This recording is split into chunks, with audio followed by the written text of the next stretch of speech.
Think about the last time a loud noise made you jump out of your skin, like someone dropping a heavy tray in a cafeteria.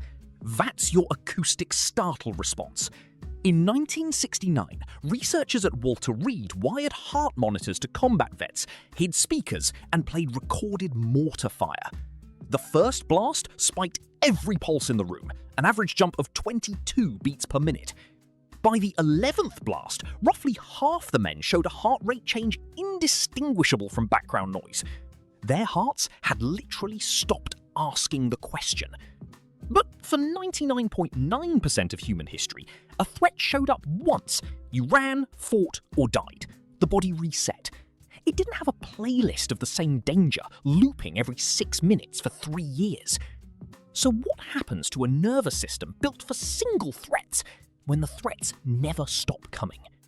Let's look at the mechanism. The acoustic startle reflex is so old it predates language. A loud sound hits the ear. Within milliseconds, eyes blink, shoulders jump, cortisol spikes. It's not a choice, it's wiring laid down before birth. Researchers exposed the veterans to that first explosion and everyone reacted. But by the 5th exposure, the average spike had dropped from 22 to just 9 beats per minute. Here's where it gets weird. That drop-off wasn't fatigue. The soldiers weren't bored. Follow-up interviews found most couldn't even tell the blasts had changed intensity for them. Their bodies had made a decision their minds weren't consulted on. It's like your phone auto-silencing a spam caller, except the caller is an actual bomb. So what killed the response? Not willpower. Researchers pointed to the orienting reflex, the brain's internal bouncer deciding what deserves attention. Every new sound gets flagged as unknown, check it. But repeated, harmless in the moment sounds get reclassified. Known, survive this, downgrade. This isn't a bug, it's economizing. Alarm responses are expensive, metabolically, hormonally, cognitively. A system that fired at full intensity every single time would burn out in days, so it learns to ration. But here's the part nobody talks about. That rationing doesn't shut off cleanly once the threat ends. It often just stays down. It doesn't return to baseline. It simply stops bidding on anything. So what happens after the war ends and the alarms stop coming? A 1987 follow-up tracked Vietnam vets 5 years after discharge. Researchers expected their startle responses to normalize once they were home safe. Instead, 61% of highly exposed vets still showed blunted physiological reactivity, not just to combat sounds, but to car accidents, arguments, even joyful surprises. Their bodies had generalized the shutdown. It wasn't a war response anymore, it was the new factory setting. The nervous system hadn't healed, it had simply stopped bidding on anything. Psychiatrists call this emotional numbing.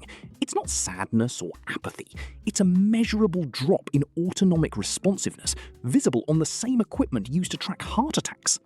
So what changed inside the brain itself? Neuroimaging from the early 2000s found the answer in the amygdala, the threat detection center. In acute stress, the amygdala lights up like a fire alarm. But in long-term habituation, scans showed reduced amygdala reactivity, paired with increased activity in the prefrontal cortex, the region that actively dampens emotional signals. The brain wasn't failing to feel, it was actively suppressing the feeling below conscious control. Quick aside, the word alarm comes from the Italian allarme, literally 2 arms. It was never a feeling, it was a call to action. Calls to action issued enough times with no resolution eventually go unanswered. Not because the line is dead, but because the receiver learned that picking up changes nothing. Here's where we pivot to you. What if this isn't just about soldiers? What if it's about anyone whose alarm went off too many times without real combat? A phone buzzing with bad news until you stop reacting to the buzz. An argument that repeats until your chest stops tightening before it even starts. A deadline, a diagnosis, a breakup.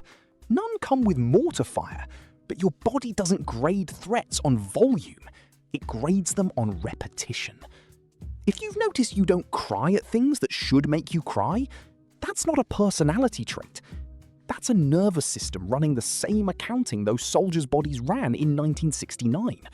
It looked at the cost of alarm, saw zero resolution, and made a decision without asking your permission. Researchers call this adaptation, not because it's comfortable, but because the alternative, a body screaming at full volume for years without rest, doesn't survive. Half the men in that 1969 room weren't unaffected by the war. They were the ones it changed the most. The flatness isn't proof that nothing happened to you. It's proof that something happened enough times for your body to stop counting it as new.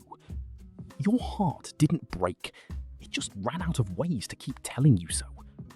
Repeated threat, no release, and the system downgrades the threat category instead of collapsing.